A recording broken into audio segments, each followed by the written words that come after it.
पूर्वांचल का चुनाव बेहद दिलचस्प है और इसीलिए छठे चरण का जब मतदान पूरा हुआ है तो एक बेहद दिलचस्प कोण भी निकल करके आया है। समीकरणों का एक पूरा का पूरा एक तरीके से कहें तो जत्था यहाँ दिखाई पड़ता है, चाहे ओबीसी मतदाता हों, सवर्ण मतदाता हों, खासतौर पर ब्राह्मण वर्ग बहुत ज़्यादा इन्फ्लुएंस करता है यहाँ की पॉलिटिक्स को। योगी आदित्यनाथ जिस मठ से आते हैं गोरक्ष पीठ, वो बेहद इन्फ्लुएंस करती है इस पूरे इलाके को।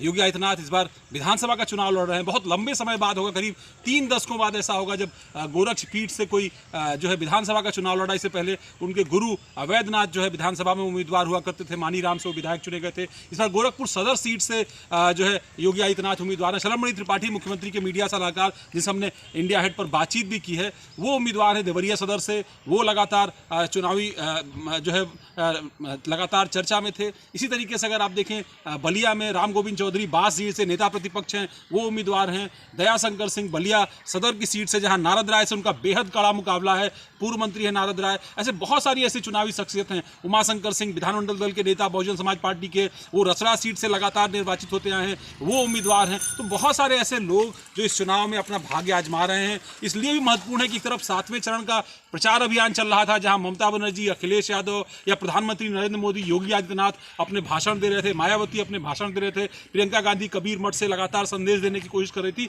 और उस बीच छठे चरण का मतदान चल रहा था। हालांकि हिंसा की भी कुछ घटनाएं हुई, कुछ मारपीट की भी घटनाएं हुई देवरिया में, कुशीनगर में, कुछ और जगहों पर, लेकिन कोशिश ये की गई कि इस तरीके से चुनाव की जो प्रक्रिया है उसको हिंसा रहित बनाया जाए। चुनाव का जो मत प्रतिशत आया है वो भी बेहद दिलचस्प है। कई सारे ऐसे इलाके हैं, शहरी इलाकों में मतदान अपेक्षाकृत कम हुआ है, लेकिन ग्रामीण इलाकों में खूब बढ़ चढ़ करके जो है मतदान हुआ है। पोलिंग बूथों पर लंबी कतार देखने को मिली है, खासतौर पर महिलाओं की कतार जो है वो देखने को मिली है। ऐसे लोग भी मिले जो शारीरिक रूप से अक्षम थे, लेकिन फिर भी पोलिंग बूथ पर आने का उनका जज्बा जो है वो कम नहीं हुआ था। तो ये तमाम सारी ऐसी चीज़ जो छठे रण को जो है बेहद दिलचस्प बनाती है। ये बात सही है कि 10 मार्च को चुनाव का फैसला होगा, किस करवट बदलेगा उत्तर प्रदेश की सियासत का, लेकिन उसमें छठे और 7वें चरण का बेहद अहम रोल होगा। और वो इसलिए होगा क्योंकि कहते हैं कि पूर्वांचल जो जीतता है वही उत्तर प्रदेश जीतता है।